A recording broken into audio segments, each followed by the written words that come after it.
Okay. Hello everyone, my name is Randy. Welcome to my YouTube channel. This channel is dedicated to the teachings of the Law of One, otherwise known as the Raw Material. And these teachings have absolutely changed my life forever for the better. And I feel it's now my time to share them to the best of my ability. And I feel very deeply that somewhere somebody will benefit from this. So I'm going to share this absolutely fascinating body of work, and I'll do it to the best of my ability. I have no formal training. I'm not a lecturer. I'm not a professor. I don't give presentations on things like this. But I've lived these teachings every day for the past 5 years, and I study them constantly. And in that time, my life has been full of healing on every level: mental healing, physical healing, emotional healing, spiritual healing, and I've really had just miracle after miracle come into my life. So I believe very deeply in these teachings and what they can bring into a person's life. So I'm here to share that.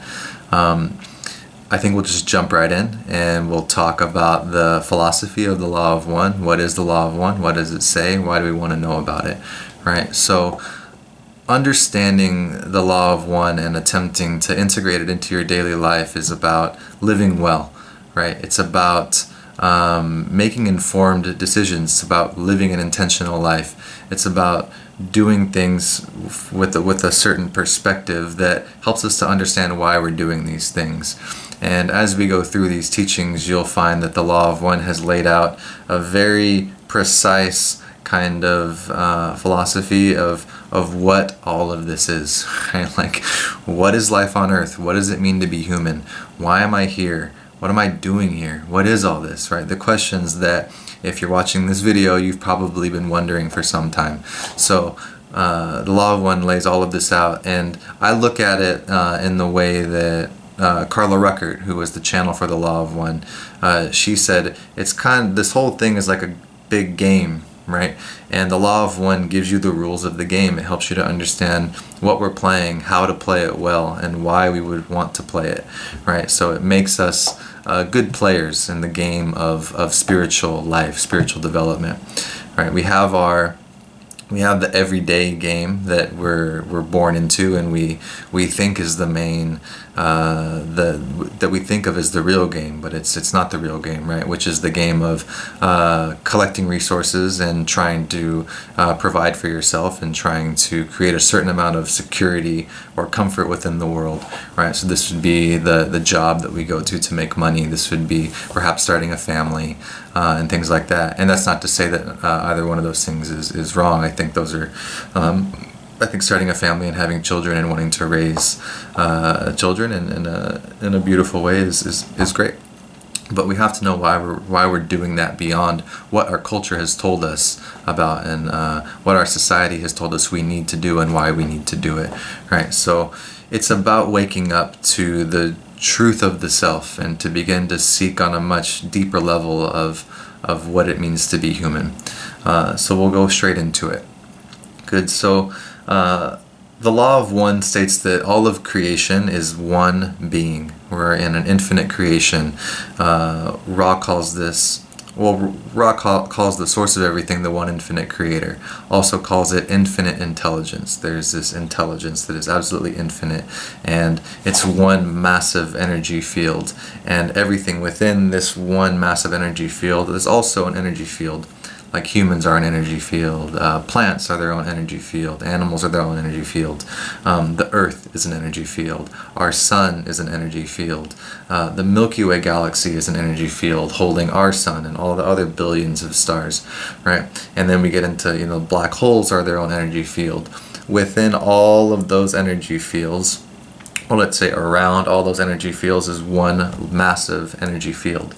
Ra sometimes calls it the one original thought, right? So the original kind of creation, one thing, unified consciousness. And Ra says, it is impossible to describe the one undifferentiated, intelligent infinity, unpolarized, full, and whole. Right? But it can be activated, and this activation is what we see or know of as the physical universe. Right? We have universes, galaxies, solar systems, suns, planets, humans, animals, plants, air, fire, water, earth, right? Everything from a galaxy to a subatomic particle is part of this one infinite unified consciousness. Good. So we'll go. I'll give you some quotes directly from the Law of One that kind of give a more full understanding from the words of Ra. And don't worry, we're gonna get into who Ra is, so you won't have to wait too long for that. So Ra says, "The law of one, though beyond the limitations of name, may be approximated by stating that all things are one, that there is no polarity, no right or wrong, no disharmony, but only identity. All is one, and that one is love, light, light, love, the infinite creator."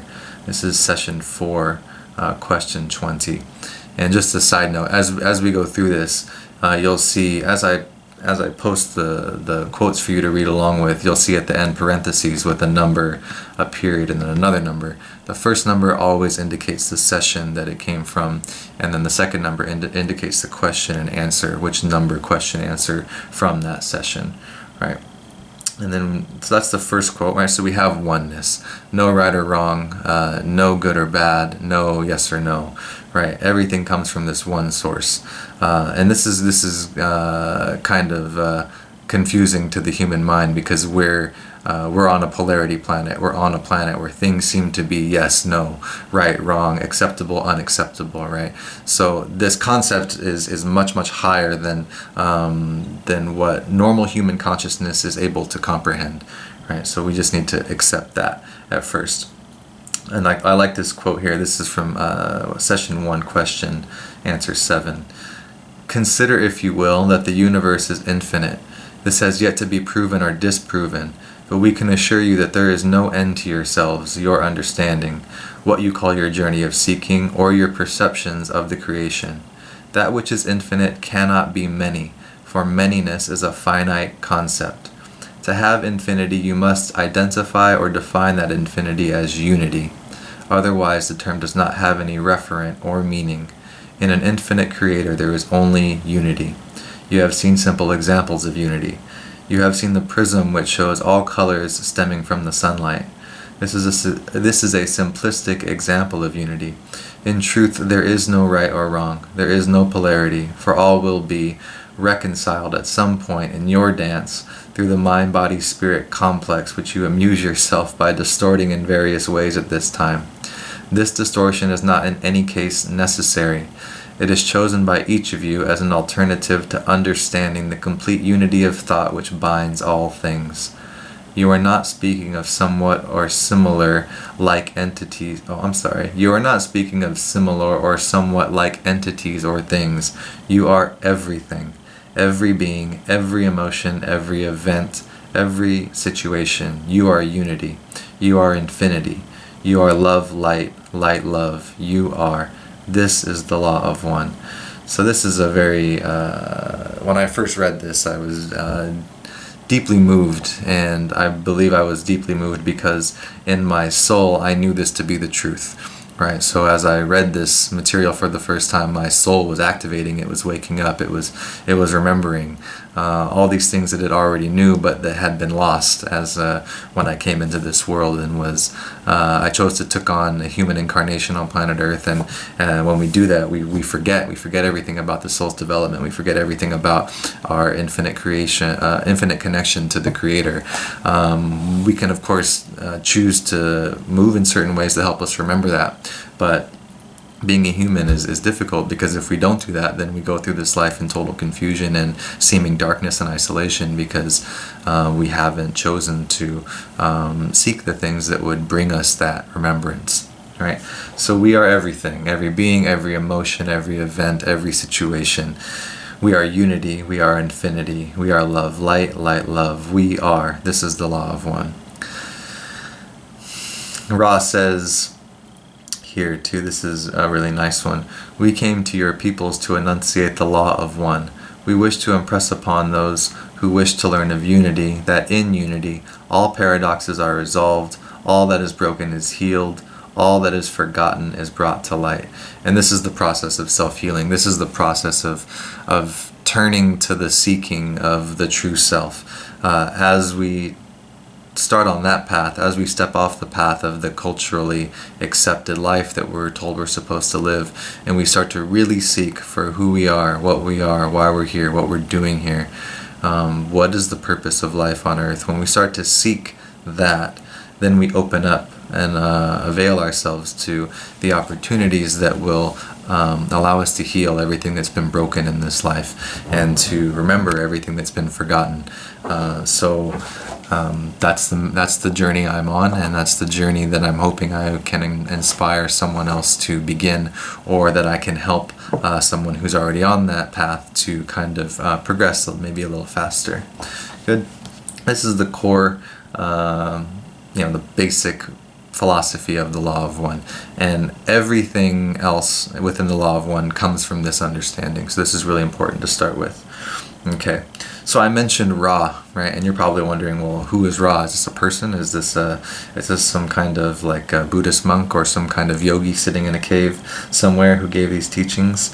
It is not. It is not a human being, right? So we'll talk about the history of the Law of One. Who gave it, where did it come from?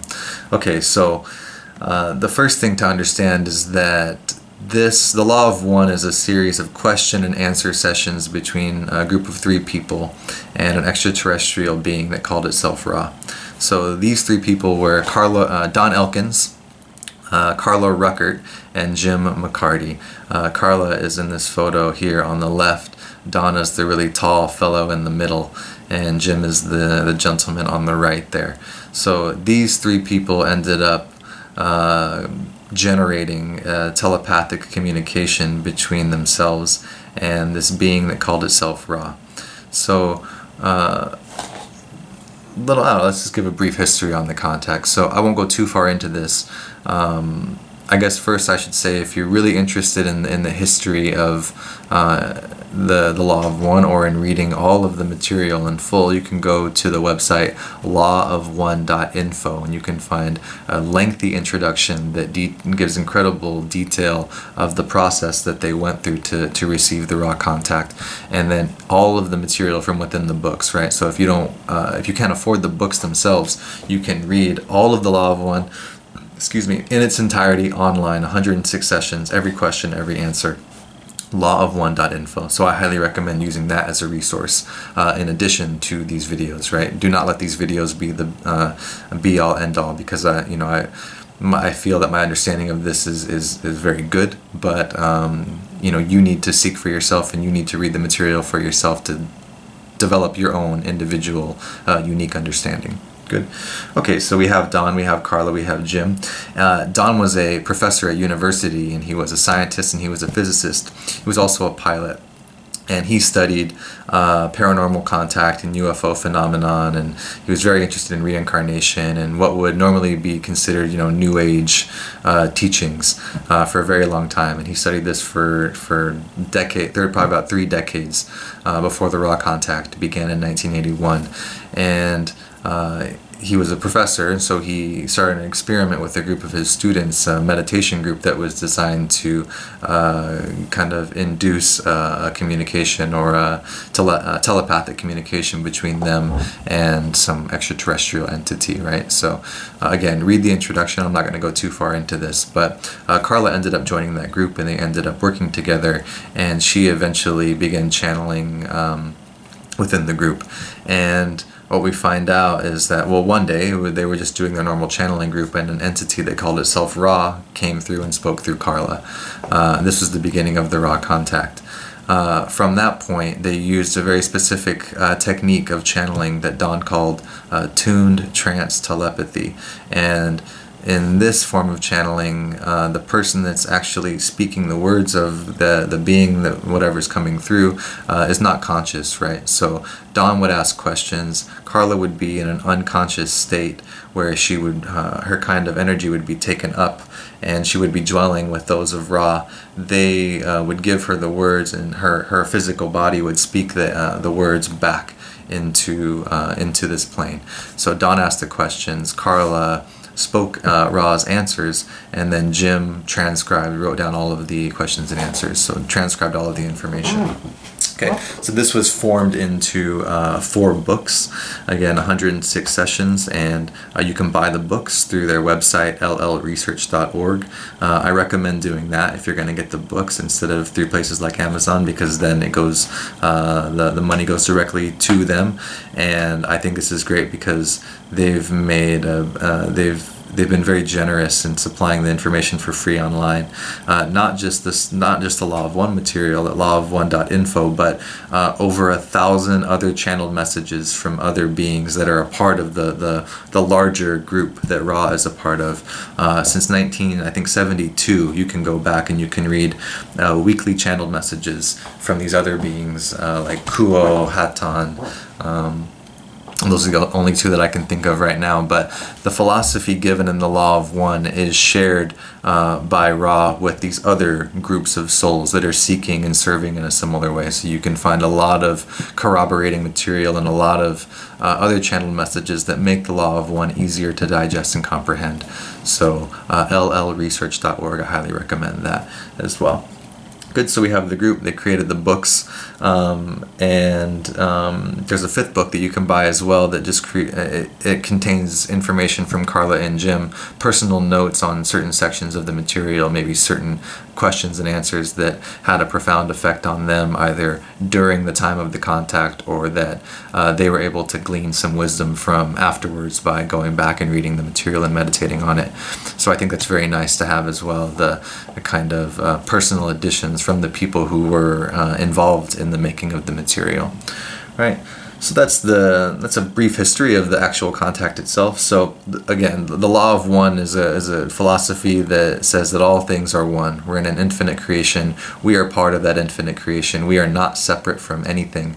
We're not separate from the Creator. And in reality, on a metaphysical level, we are not separate from each other. We are not separate from any animal, any plant, any other planet, any other sun, anything. We're connected to all of these things. That means you can communicate with any other part of the creation, right? Which is what was happening here. So the Law of One came through a series of question and answer sessions that were telepathic in nature between Don Elkins, Carla Ruckert, Jim McCarty, and an extraterrestrial being that called itself Ra. Good. So we'll talk about so Ra's general history and their history with Earth, right? This was not the first time that they had worked or communicated with human beings. So maybe the most interesting thing difficult thing to understand is Ra's nature. What is Ra? Who is Ra? Right? So Ra says that they are what is called a social memory complex from the 6th density. Right? So social memory complex is, you can think of it as just a group of souls who have combined, joined together, who have similar desires and who want to serve in a particular way. So in the higher realms of creation, souls are separated by their vibrational quality and their desire, right? They're magnetically attracted or pulled together based on what it is they want to do, their level of understanding and their level of being. So Ra is an entire planet's worth of souls who have joined together in like mind to help others evolve to the next level of understanding. All right. And we said they're 6th density, so we are in 3rd density, right? We live in the 3D plane. Ra is in 6th density. Briefly, you can think of the densities as there are 7 of them, right? So you can think of this creation that we have to move through as like a 7 grade school, right? So we're in 3rd grade. Ra's in 6th grade, right? So they're much closer to reaching the end of this portion of the creation schooling. Once they graduate from the 7th density, they go into the next level of, they go into the next school, right? And they don't know much about that, and we don't know much about that either. We only know what Ra has given, and they say we don't know much. That's the easiest way to think about it, right? So we're in 3rd grade, Ra's in 6th. In the 6th grade, you're unifying love and wisdom. You're kind of unifying the love from 4th density, the wisdom from 5th density, and you're using wisdom, or you're using love from a wisdom-based perspective. So there's 6th density, which is the density of unity. We're in 3rd density, the density of self-consciousness, attempting to grow into the 4th density, the density of love. That was probably kind of confusing the way I worded it, but that's okay. We're going to go into more detail later. So I mentioned that Ra, this was not the first time that Ra worked with Earth, right? So at this time on planet Earth, UFO contact or extraterrestrial contact is what we would call soft, right? So there's no direct landing. There's no direct face-to-face, handshake communication between ourselves and extraterrestrials, at least that we know of with everyday people, right? That's not happening. There was a time, however, when that did happen, and this happened with Ra. They visited Earth about 11,000 years ago, and they say they went somewhere in South America, and they also visited Egypt. So most of the time when Donna's questioning them about their time on Earth, they focus on Egypt, right? So they say that they came to Egypt because, let's go into the quotes, and it'll give you a deeper understanding of this, right? So session 1, question and answer 1. We, as a social memory complex, made contact with a race on your planet which you call Egyptians. We spoke to one who heard and understood and was in a position to decree the law of one. However, the priests and the people of that era quickly distorted our message, robbing it of the compassion with which unity is informed. When we were no longer able to have appropriate channels through which to enunciate the law of one, we removed ourselves from the now hypocritical position which we had allowed ourselves to be placed in. We now feel a great responsibility for helping remove certain distortions that had been given to the law of one. Session 2, question and answer 2. We are those of the Confederation of Planets in service to the one infinite creator, who 11,000 years ago came to 2 of your planetary cultures which at that time were closely in touch with the creation of the one creator. It was our naive belief that we could teach by direct contact. These cultures were closely aligned with an all-embracing belief in the liveness or consciousness of all. We came and were welcomed by the people we wished to serve. We attempted to aid them in technical ways having to do with healing of mind, body, and spirit through the use of the crystal. Thus, the pyramids were created. However, it turned out that those in power reserved this technology for themselves. This was not intended by the law of one. We left your peoples. We attempted to contact the rulers of this land, Egypt. In the 18th dynasty, we were able to contact a pharaoh, Aten or Akhenaten. He was what this instrument would call a wanderer. This entity became convinced that the vibration of one was the true spiritual vibration and thus decreed the law of one, but his beliefs were accepted by few. When he left this incarnation, the polarized belief in many gods came into their own once again. However, we have never left your vibration due to our responsibility for the changes in consciousness we had first caused and then found distorted in ways not relegated to the law of one. These are long quotes, but briefly, let's just understand that Ra came to Egypt because the Egyptians already had what they felt was a pretty intelligent level of understanding of the unity of creation. So they thought that if they came to Egypt, they would be able to help the Egyptians evolve more quickly. We'll discuss why they wanted to do that in the next video. But they came to Egypt and they said, okay, we've built this pyramid. Ra claims in this quote to have built the pyramid at Giza, and in the material, other quotes on the pyramid, they say that they built the pyramid by thought, and they built it in such a way so that it would appear to be man-made, so that humans wouldn't think that some miraculous pyramid suddenly appeared on Earth. But I mean, if you look at the technology of the pyramid at Giza, no one's been able to recreate it. They don't understand how it was built. They don't understand how the chambers, how the kind of ventilation shafts that move through the pyramid could have possibly been made. And there's a lot of very interesting numerology related to the pyramid that definitely hints at something that was beyond human capability. Anyway, Ra says they built it, and they built it to look man-made so that people wouldn't, wouldn't be forced to accept that there was some kind of other life, right? Because we have to do that of our own free will. And we'll learn more about free will later, right? And then we learned that they gave them the pyramid as a healing device, as a place for initiation, a place for people to begin truly seeking themselves and seeking the law of one, seeking for a perspective and a level of consciousness and awareness that went beyond the everyday, mundane human existence. But the elite, the powerful in Egypt, took the pyramid and used it, reserved it for themselves, right, to give themselves power and to give themselves the understanding that led to higher consciousness. Now, I'm sure if you're watching this, you've heard of David Wilcock. If not, David Wilcock is someone who brought the Law of One kind of into the mainstream. I wouldn't say mainstream, but he's been probably the most well-known proponent of the Law of One teachings. He wrote two pretty good books, The Synchronicity Key and The Source Field Investigations, both of which are based on the teachings of the Law of One. He did some really brilliant research in kind of relating the principles and the philosophy and the metaphysical stuff that's taught in the Law of One. He's given scientific research that backs up and essentially proves as best as it can be proven that what Ra was talking about in the Law of One is real and is happening on planet Earth. So I highly recommend those books as well.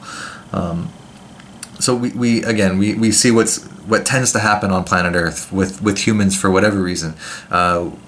Human beings, once they're in power, they tend to distort it. It tends to corrupt them, right? Absolute power corrupts, absolutely. So this is just another example of that, unfortunately.